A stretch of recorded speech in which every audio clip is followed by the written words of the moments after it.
Je vous salue, précieux être. À cet instant même, un savoir extraordinaire va s'ouvrir à vous, un savoir qui vous aidera à devenir vraiment heureux. Vous savez que dans notre monde, il y a constamment une lutte entre le bien et le mal. Cette lutte ne se déroule pas sur une arène extérieure. Elle se déroule à l'intérieur de chacun de nous. Il est très important que nous apprenions à distinguer ce qui est bien en moi et ce qui est mal. Souvent, nous nous trompons énormément à ce sujet, car tous les démons malfaisants et sombres se cachent sous le masque du bien. C'est pourquoi même le criminel le plus terrible et dangereux, le tyran, se considère comme juste. Aussi étrange que cela puisse paraître, nous cherchons toujours à justifier tous nos péchés, nos vices, nos erreurs, afin de rester bons. Nous jugeons les autres pour ne pas changer nous-mêmes et pour ne rien faire.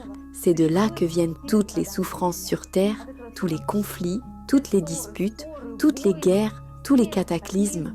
Toute l'horreur qui se produit sur notre planète vient du fait que nous ne distinguons pas le bien du mal. Nous ne pouvons pas les différencier. Et c'est de cela que se nourrissent les démons sombres, comme si nous étions leur nourriture.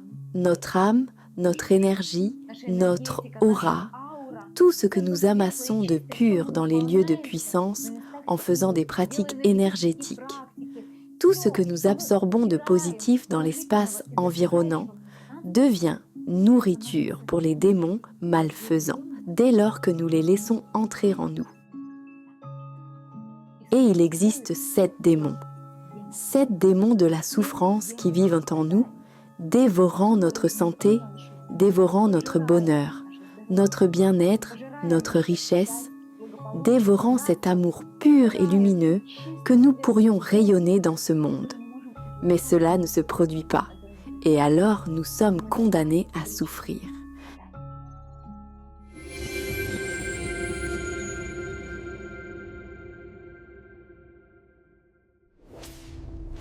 Chaque jour, une lutte se déroule en nous, une lutte du bien contre le mal. Nous ne prenons souvent pas conscience de ce combat, nous ne le voyons pas et nous ne le ressentons pas. Chacun d'entre nous se croit très bon, juste, honnête et équitable. Pourtant, la principale arme du mal est le mensonge. Le mal se fait souvent passer pour le bien. C'est précisément pour cette raison que même les personnes les plus cruelles du monde, les tyrans et les criminels, justifient leurs crimes en pensant accomplir le bien. Comment déterminer qui l'emporte dans cette bataille intérieure? Comment voir la vérité? Comment se ranger du côté du bien et apporter au monde la lumière véritable, l'amour, la prospérité, la beauté et la force de l'amour? Tous les maîtres spirituels de l'humanité, tous les sages qui se sont incarnés sur cette terre ont toujours enseigné à leurs disciples la droiture et la pureté de l'esprit. Et cet enseignement n'a jamais été facile. Il a toujours été lié au dépassement de soi, car il est plus facile de vaincre 1000 ennemis que de se vaincre soi-même, ne serait-ce qu'une seule fois. Nous considérons souvent comme un bien, au fond de nous, ce qui nous détruit en réalité. Nos mauvaises habitudes, nos émotions négatives, notre tendance à nous vexer, à nous mettre en colère, notre habitude d'accuser les autres. Nous nous justifions en pensant que ce sont les personnes autour de nous qui sont responsables de notre colère, responsables du fait que nous ressentons une indignation prétendument juste. Les autres nous ont offensés, ont agi de manière injuste. Mais existe-t-il une justice en ce monde? Arrive-t-il que tout le monde soit satisfait? Non.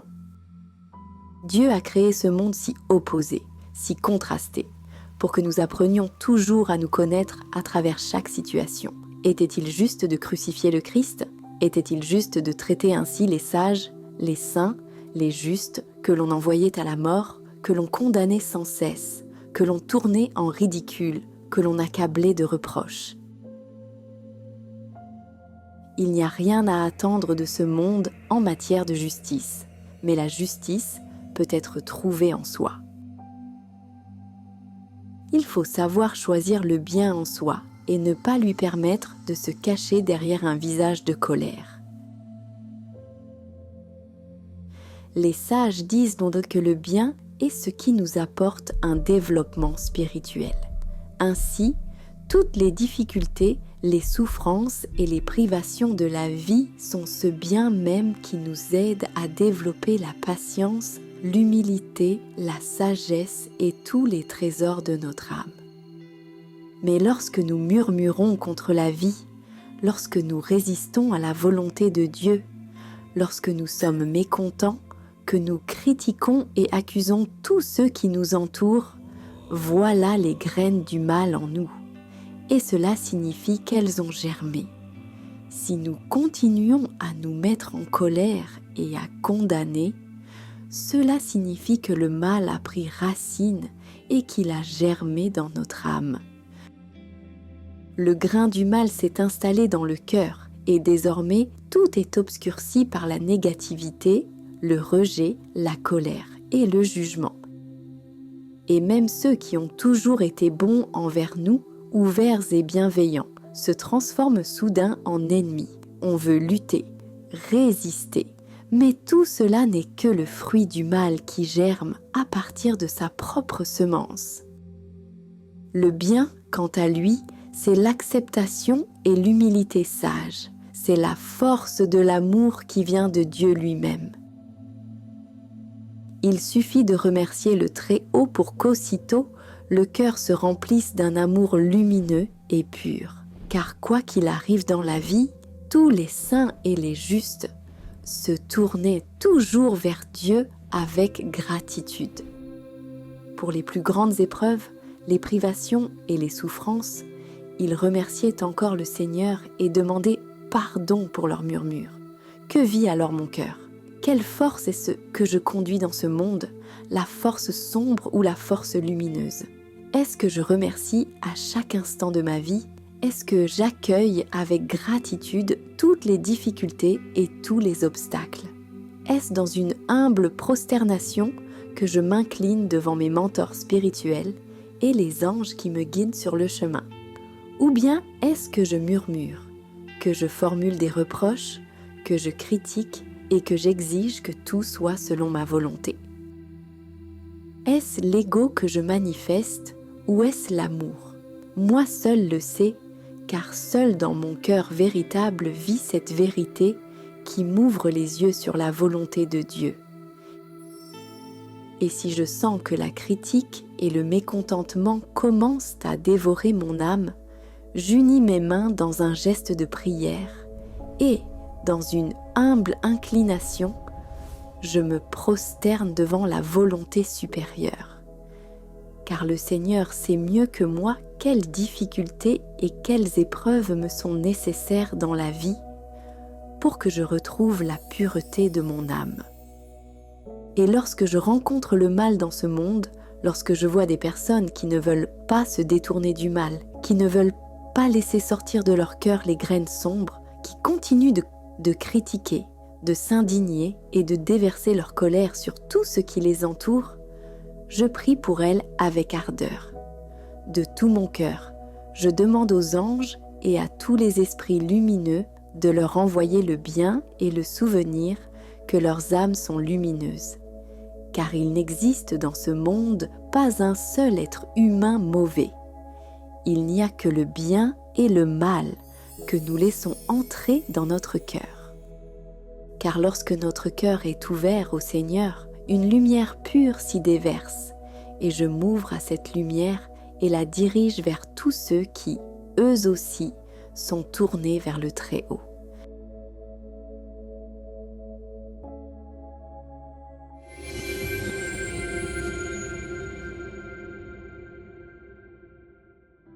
Il est essentiel de se souvenir que le bien et le mal seront toujours en lutte l'un contre l'autre, et que dans ce combat, l'esprit se fortifie.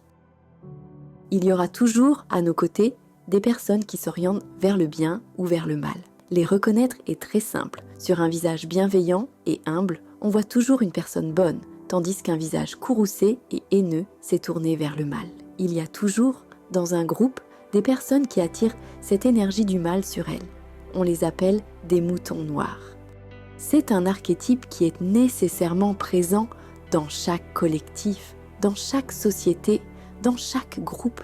Il y aura toujours une personne qui attirera sur elle le négatif, qui critiquera et exprimera son mécontentement. Et si c'est quelqu'un de proche pour vous, un ami, un compagnon ou peut-être un membre de votre famille, priez pour cette personne avec ardeur, car vous ne pourrez pas sauver cette âme par vous-même. Si seulement elle souhaite se tourner d'elle-même vers le chemin de la droiture, votre prière sera entendue. Seuls les anges et les esprits de lumière pourront aider et guider cette âme lumineuse vers un chemin pur, un chemin divin, car il est ouvert à tous, avec les bras des anges à tous ceux qui s'élèvent vers la puissance supérieure. Ouvrez donc, vous aussi, vos mains maintenant. Déployez vos paumes en ouvrant les bras de votre cœur. Tant d'âmes lumineuses s'élèvent vers Dieu. Tant d'âmes veulent se connaître et se comprendre, découvrir la volonté divine. Grâce à nos prières et à notre gratitude envers le Très-Haut, leur chemin s'éclaire. Il faut se souvenir de cela.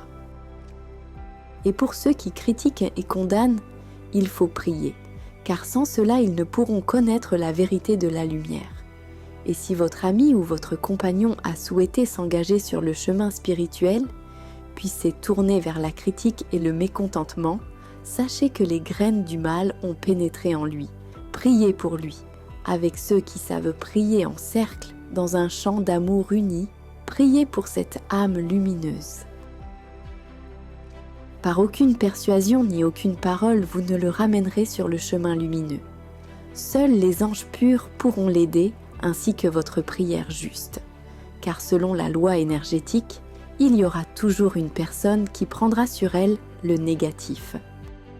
Ainsi, Judas marchait aux côtés du Christ et le trahit. Ainsi, près du Bouddha, Devadatta faisait le mal et voulait le mettre à mort. Toujours, même aux côtés des personnes les plus saintes, les plus justes et les plus pures, le mal marchera épaule contre épaule. Et si vous avez vu et remarqué ce mal, commencez à prier. Un jour, cette âme se repentira dans cette vie ou dans la suivante. Vos prières l'aideront forcément. Ne gardez aucune rancœur contre elle et ne doutez pas de Dieu. Dieu a placé cette personne sur votre chemin précisément pour que, à travers elle, vous voyez comment le mal peut s'installer même dans quelqu'un qui vous est très proche. Le mal pénètre partout et il entre souvent dans notre cœur sans que nous nous en apercevions. Et dès que vous sentez la condamnation envers votre prochain, dès que vous ressentez du mécontentement face à la volonté divine, commencez à vous repentir, à prier, à demander pardon et à remercier Dieu sans fin pour les enseignements et les situations qu'il vous a accordés sur votre chemin spirituel. Et souvenez-vous toujours des paroles du Christ. Beaucoup sont appelés, mais peu sont élus. Ouvrez le chemin vers Dieu et vers la lumière à tous. Guidez chacun vers les forces supérieures. Ne refusez votre aide à personne. Mais si une personne choisit par elle-même de ne pas suivre cette voie, aussi proche et chère qu'elle soit à votre cœur, laissez-la partir en paix et priez pour son âme, car elle connaîtra la volonté de Dieu. Tôt ou tard, vos prières seront entendues. Mais tout dépend de la personne elle-même. Ses désirs et ses aspirations doivent se former. L'âme doit souffrir suffisamment pour que la vérité s'ouvre à l'être humain. Votre prière, la prière accomplie dans un cercle de personnes partageant les mêmes aspirations, l'aidera profondément. Accomplissez-la maintenant ensemble. Si vous êtes en groupe, accomplissez la prière à cet instant de tout votre cœur, en dirigeant vers tous ceux qui se sont éloignés, vers tous ceux qui se sont écartés du chemin de la droiture, l'amour et la lumière de Dieu.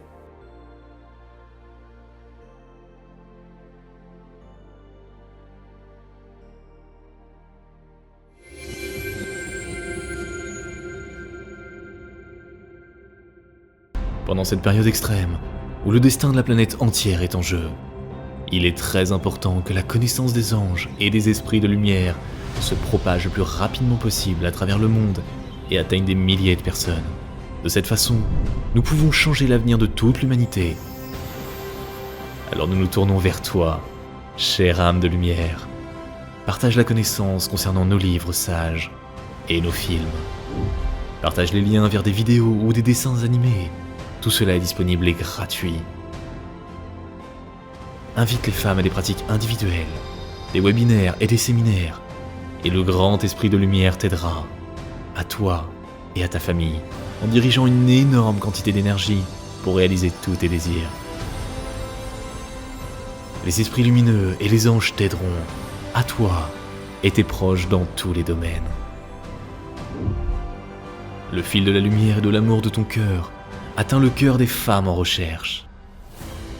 Et la création du bien, la diffusion de la connaissance de lumière dans le monde commence. Rejoins cette mission de lumière. Aide les gens et Dieu t'aidera.